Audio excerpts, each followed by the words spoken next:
बिस्मिल्लाहिर्रहमानिर्रहीम। आज हम देखेंगे चैप्टर नंबर 9 में से Raoult's law when both component are volatile. सबसे पहले हम इसको डिफाइन करेंगे। इसमें हमारे पास क्या होगा, मैथमेटिकली फॉर्म में P is equal to P naught X. इसके अंदर P क्या है? P is the vapour pressure of solvent above solution is equal to the product. जब दो चीज़ें मल्टीप्लाई होती हैं तो हम कहते हैं product of vapour pressure of pure solvent. P not क्या है? Vapour pressure of pure solvent, और P क्या है? Vapour pressure of solvent above solution and mole fractions. When both component are volatile.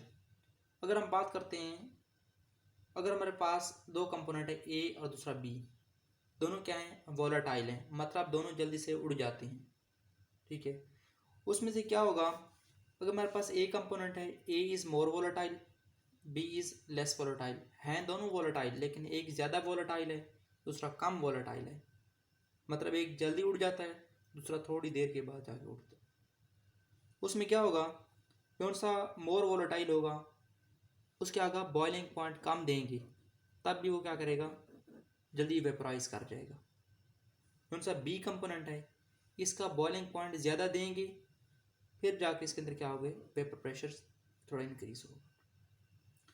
According two equation number 1, इसके मुताबिक अगर हम इसको इक्वेशन नंबर 1 का नाम दें,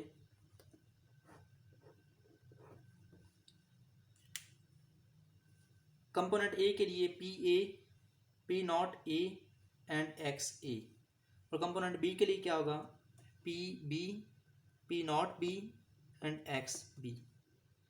जब हम दोनों का सम निकालेंगे, sum of A and B is equal to the total pressure.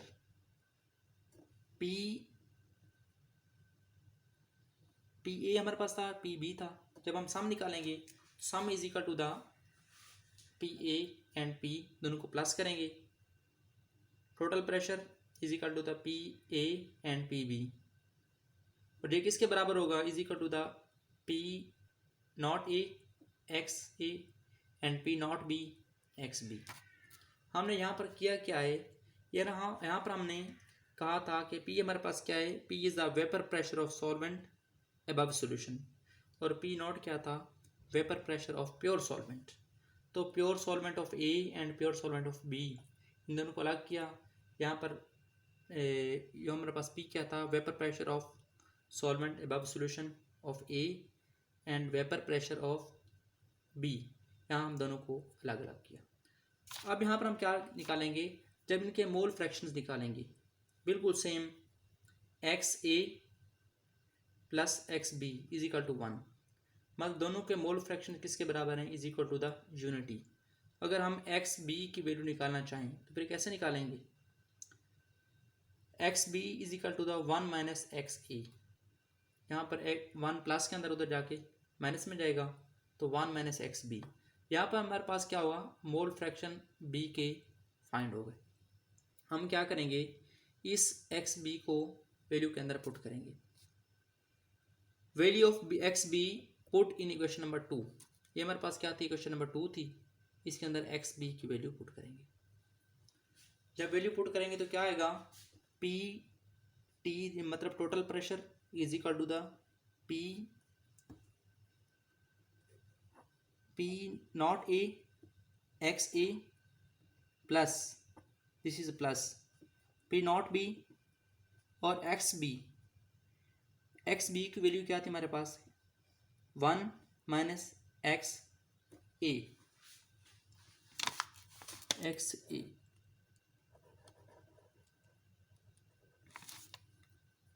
अब यहाँ पर हम क्या करेंगे, total partial pressure is the sum of A and B components partial pressure.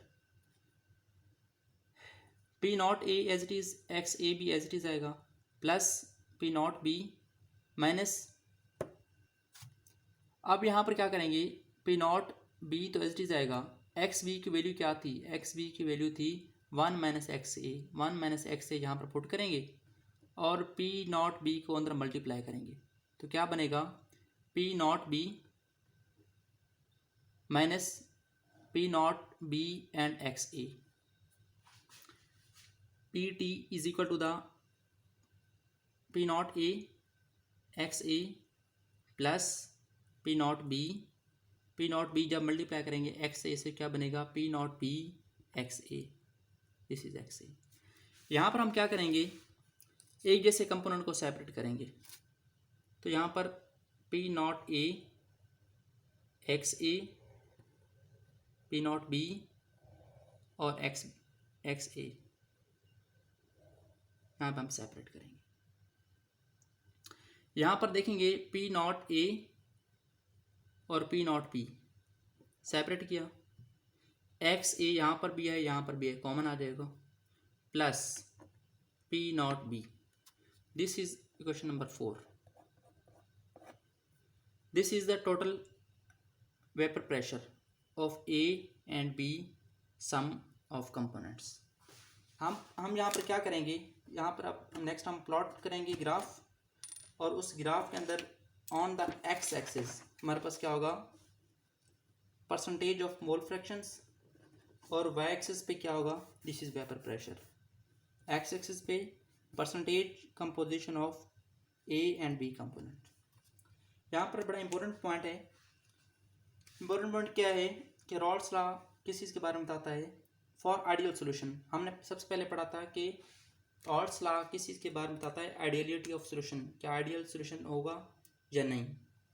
जब भी दो कंपोनेंट्स होंगे ए और बी, दोनों का सम बराबर होगा, इक्वेशन उस इक्वेशन के जो उनसे सोल्यूशन बनेगा। फॉर एग्जांपल हमारे पास ए कंपोनेंट ए है और दूसरा बी है, ए हमारे पास 30 मोल्स, दूसरा हमारा बी हमारे पास 70 मोल, तो जो उनसे सम बनेगा 100 मोल बनेगा। तो 100 मोल बनेगा तो हम कहेंगे आइडियल सोल्यूशन होगा। अगर 100 नहीं बनेगा, 100 से ज़्यादा बनेगा या 100 से कम बनेगा तो हमारे पास नॉन आइडियल सोल्यूशन होगा। For an ideal solution, if the component vapour pressure is equal to the vapour pressure of solution, component हमारे पास अगर ए प्लस बी दोनों का सम बनेगा वेपर प्रेशर ऑफ सोल्यूशन, तो हमारे पास क्या होगा, आइडियल सोल्यूशन होगा, अदरवाइज नहीं होगा। If A will be equal to the B, vapour pressure of solution is equal to the sum of vapour pressure of A and B, so the solution is ideal, otherwise is not ideal solution. Graphically representation, अगर हमारे पास B component है ये 0 के बराबर है, ए component 100 के बराबर है, जब लेफ्ट टू राइट मूव करेंगे तो बी कंपोनेंट यहाँ पर 0 था, यहाँ पर 100 हो जाएगा, ए कंपोनेंट यहाँ पर 100 था, वहाँ पर 0 हो जाएगा। हमने कहा था ए कंपोनेंट ज़्यादा वोलेटाइल है, दूसरा हमारे पास क्या है, कम वोलेटाइल है, मतलब ए का वेपर प्रेशर ज़्यादा है और बी का कम है। यहाँ पर हमने कहा था component A component B, A component हमारे पास क्या है, प्योर सॉल्यूशन, तो इसका हमारे पास क्या होगा, P not A. P not A का मतलब क्या होगा, vapour pressure of pure A component. हमारे पास बी था, this is the vapour pressure of pure component B. इसका क्या होगा, वेपर प्रेशर ज़्यादा होगा पी ए का, और पी बी का वेपर प्रेशर क्या है, कम है, इसलिए इसको नीचे लिखा हुआ है और इसके ऊपर लिखा हुआ है। ये हमारे पास क्या है, आइडियल सॉल्यूशन कर्व, ये पे हमारे पास क्या है, आइडियल सॉल्यूशन कर्व। और जो से हमारे पास ये जो लाइन है ये किसको रिप्रेजेंट कर रही है, solution straight line, straight line solution. हमारे पास क्या है, इक्वेशन की जो सी स्ट्रेट लाइन बनेगी, सॉल्यूशन की जो सी स्ट्रेट लाइन बनेगी, this is the straight line equation. अब यहाँ पर बात बड़ी अहम है कि जो सा हमारे पास ए कंपोनेंट यहाँ पर 100 है और ऐसा ऐसा ये काम होता रहेगा। अगर हम कहते हैं ए कंपोनेंट 70% है, बी कंपोनेंट पहले 0 था, फिर 10 होगा, फिर 20, फिर 30 हमारे पास क्या है, बी कंपोनेंट, 70 हमारे पास क्या है, ए कंपोनेंट।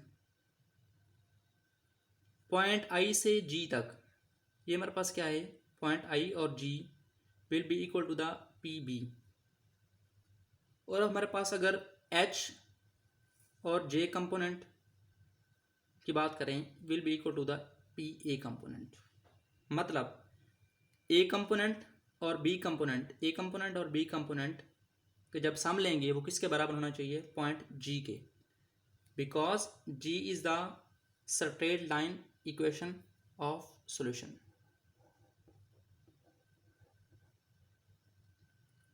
इसका कंक्लूजन क्या होगा, अगर ग्राफ में कंपोनेंट का वेपर प्रेशर और सॉल्यूशन का वेपर प्रेशर बराबर होगा तो सॉल्यूशन आइडियल होगा। हम ऑलरेडी बात कर चुके हैं कि रॉल्स लॉ किसके बारे में बताता है, ideality of the solution. Conclusion क्या होगा, the total vapour pressure of solution at G will be the equal to the sum of vapor pressure of individual component A, PA and PB, so the solution is ideal।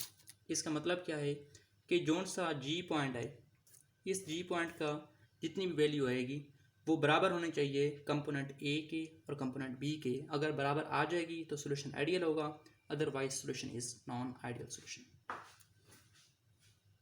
तो सबसे पहले हमने देखा कि इसकी definition की, और definition के बाद हमने इसके दो कंपोनेंट, हमने कहा एक ज़्यादा वोलेटाइल है दूसरा कम वोलेटाइल है, उसके मुताबिक हमने इसको एडजस्ट किया और इसकी मैथमेटिकल डेरिवेशन देखी, इसका ग्राफ देखा और इसकी कंक्लूजन देखी।